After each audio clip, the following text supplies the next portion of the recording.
ওয়ালাইকুম স্যার। হ্যাঁ, আসসালামু আলাইকুম। স্যার কেমন আছেন স্যার? আছি আলহামদুলিল্লাহ। আপনি কেমন? স্যার ভালো আছি স্যার। আমি আপনাকে একটু আগেও বলেছিলাম, জি স্যার। এখানে একটা সমস্যা হচ্ছে, হয়তো আপনার অফিসটা একটু বুঝতেছে না। ইউ সি, নর্মালি আমরা যখন ওয়ার্ক পারমিটটা দেই, জি স্যার। ওয়ার্ক পারমিট বিডা থেকে যখন আমরা রেকমেন্ড করি, জি স্যার। তো এনএসআই এর মেন জবটা হইলো to look at it from a security angle, G sir. that whether these people have any security risk or not, and আপনারা আপনার ক্লিয়ারেন্স দেন। ট্রেডিশনালি এটাই হয়ে এসছে। জি স্যার। আর আমরা করতেছি কি, আমাদের একটা লেড আউট পলিসি না থাকলেও জি স্যার। আমাদের থার্ড পার্টি যারা অনেক জায়গা হয় কি, স্পেশালি আপনার সফটওয়্যার কোম্পানিগুলিতে, জি স্যার। তারা এখানে কন্ট্রাক্ট, গভর্নমেন্টের কন্ট্রাক্ট, অন্য কন্ট্রাক্ট পায়, তারা কিন্তু as worker they bring in not direct work permit people হিসাবে, they bring in as contract worker. Sir sir. তো একটা কোম্পানি আপনার সাথে বোধহয় দেখা করেছিল। আমি আপনি টাইম দিলে she will meet you again. হ্যাঁ স্যার আসছিল স্যার। হ্যাঁ, আসছিল স্যার। তো ওটা আবার আপনি বলেছিলেন আমরা রিভিউ করে পাঠাইতে, আমি হোম মিনিস্টারকে বলে আপনাদের কাছে রিভিউতে পাঠাই দিয়েছিলাম। জি স্যার।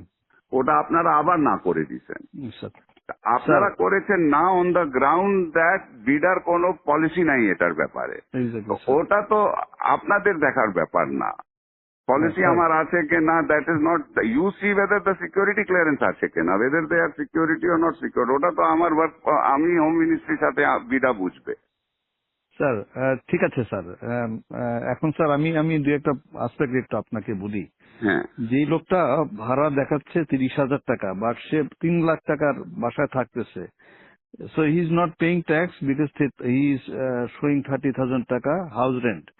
2,30,000 টাকা যে বাকি যে যে 3 লাখ টাকা যে বাসা থাকতেছে, যেটার জন্য এডিশনালি সরকারকে পে করার কথা, সে তো সেটা করছে না স্যার। তো এটা দেখার দায়িত্বটা কার? যে লোক, হ্যাঁ স্যার, এখন যে লোকের বেতন হচ্ছে অরিজিনালি 10 লাখ টাকা, সে দেখাচ্ছে 2 লাখ টাকা, বাকি 8 লাখ টাকার উপর ট্যাক্স ফাঁকি দিচ্ছে। এই এই এটা জিনিসগুলো দেখা। এটা এটা দেখার দায়িত্বটা হলো এনবিআর। হ্যাঁ, এনবিআর ধরবে। তো এনবিআর তো এনবিআর তো ধরতেছে, এটা তো এনবিআর যে ইন্টেলিজেন্স আছে স্যার তারা ধরছে না স্যার। ধরতেছে। না না, ধরতেছে ধরছে না স্যার। ধরছে, অনেকগুলিকে ধরেছে, আমরা অনেকগুলিকে স্যার, ধরছে, এয়ারপোর্টে আমরা আটকাই দিতেছি। স্যার যেই লোক আগে আসছে সে 8 লাখ টাকা বেতনে ছিল, এখন সে 2 লাখ টাকা বেতনে এখানে চাকরি করতেছে। তো বিদেশিরা এত দেশপ্রেমিক তো হয়ে যায় না যে আমার দেশে 8 লাখ টাকা বেতন ছিল 2 লাখ টাকা কাজ করবে। হুম। সুতরাং আমাদেরকে তো তো এইগুলো যখন অবজেকশন দিয়েছি তখন সে তার বেতন আবার বাড়ায় 6 লাখ টাকা করেছে স্যার। তো সাম না, বাট পয়েন্টে এই সাম। ওটা ঠিক আছে না, এট সাম পয়েন্ট এটা তাহলে আমরা বসি, লেট আস সিট হ্যাঁ down with NBR, exactly sir. Everybody আমরা বসি, কিন্তু point is G sir. This responsibility basically is NBR. Sir If NBR যদি, NBR is not doing it, then you should point out to them যে তোমরা করো, sir কিন্তু এটা তার একটু বসুক, দায়িত্বটা, হ্যাঁ, ওর এটা একটু দায়িত্বটা আপনি স্যার। আপনার ঘাড়ের উপরে তো নিতে পারেন না। জি স্যার, আমি That's আমরা তো not, আমরা না করতে পারলে ভালো হতো স্যার। হ্যাঁ, তবে এই এই প্রসেসে আমরা সরকারের রেভিনিউ আনে বড় একটা অংশ রেখেছি। না এটা ঠিক আছে, এটা হ্যাঁ এটা এটা স্যার। আমরা, এটা একটা তাহলে মিটিং করি আমরা, জি আমরা স্যার, বিডা এটা এটা এটা এনবিআর এটা আপনারা মিটিং করি, কিন্তু এই কেসে তো this is not the case. মানে এই কেসে স্যার একটা হুম, একটা কোম্পানি যখন একটা লোক আনে, হুম, তখন তার একটা বেতন ধরে যে তার এত টাকা বেতন, এত টাকা ধরে করবে, হ্যাঁ। সেইটা যদি আবার থার্ড পার্টিকে দিয়ে দেয়, তাহলে এটাকে বিডা একটা পলিসিতে আমাদের দিয়ে দিক যে না, ইচ্ছা করলে সে আমি না, 2,000 এটা টাকা তো আমরা গত, we have been giving this for a long time. হ্যাঁ আমি আপনি তো 2,000। আমাকে সিকিউরিটি ক্লিয়ারেন্স দিবেন জুবের। হ্যাঁ স্যার। আপনি এখন যদি পলিসি ম্যাটারে যদি NSI is going to say you have to dictate policy to me, then তো it is going to be very difficult. Sir এটা একটু বসা পলিটিক্স, উচিত স্যার। তাহলে আমরা স্যার আমাদের আমরা সিকিউরিটি ক্লিয়ারেন্সটা তাকে, সে যে বিদেশ থেকে যখন আসবে হ্যাঁ, এসে তাকে সিকিউরিটি ক্লিয়ারেন্সটা তাহলে আমরা না দিই, আমাদের কাছে না নিল, আমাদের কাজটা খুব কমে গেল স্যার। আমরা কাজ না, হোয়াট সিকিউরিটি ইজ আপনার এখন যে হোয়াট ইজ ইয়োর টিওআর, আপনার থেকে যে সিকিউরিটি ক্লিয়ারেন্সের জন্য আসে, হ্যাঁ এতদিন তো এটা তো অনেক দিন থেকে করে আসতেছে, জি হোয়াট ইজ স্যার। ইয়োর আপনার টার্মস অফ রেফারেন্সটা কি? আমরা এটার ভিতর দেখি যে সে সরকারের মানে প্রথম কথা হচ্ছে যে সিকিউরিটি পার্সপেক্ট থেকে থেকে তার এমনি তার কোনো নিরাপত্তা হুমকি না। 2 নম্বর হচ্ছে যে কোনো ব্ল্যাক লিস্টে আছে কিনা? জি স্যার, 2 নম্বর হচ্ছে ইকোনমিক সিকিউরিটি পার্সপেক্টিভে সে সরকারের ফাঁকি টাকি দিয়ে কোনো জায়গা থেকে সরকারের ক্ষতি করছে কিনা এটাও আমরা দেখি স্যার।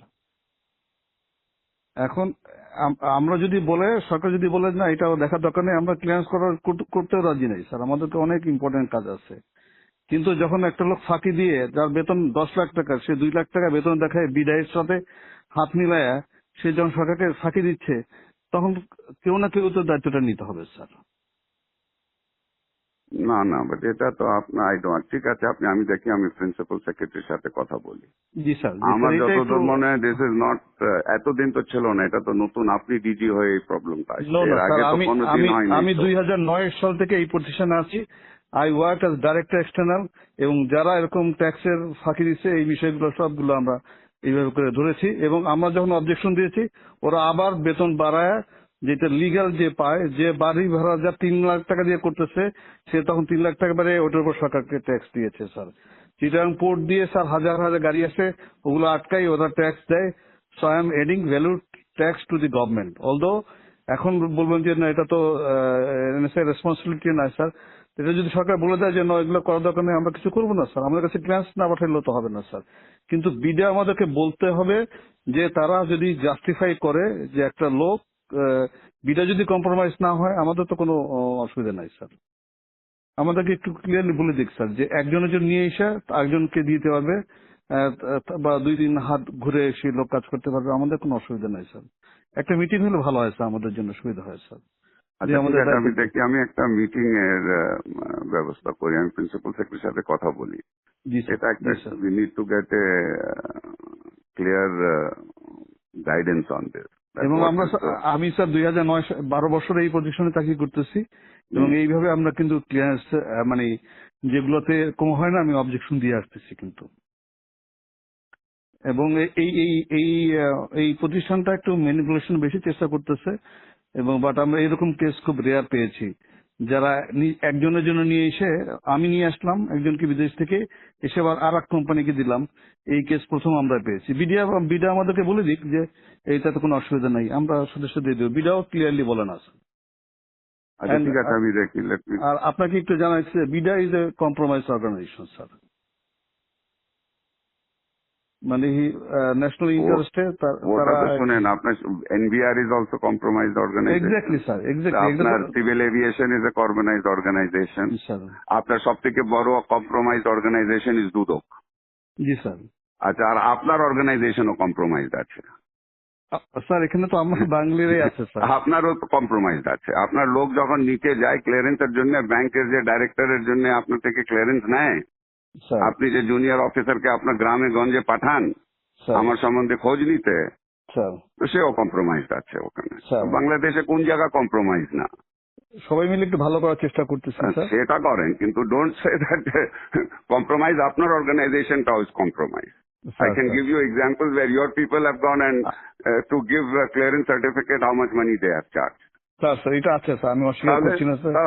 তাহলে আপনি সবাই বলতেছেন মিলে বিডা ইজ কম্প্রোমাইজ, সবাই কম্প্রোমাইজ আছে। আর don't tell me BIDA is compromise, you are also compromise.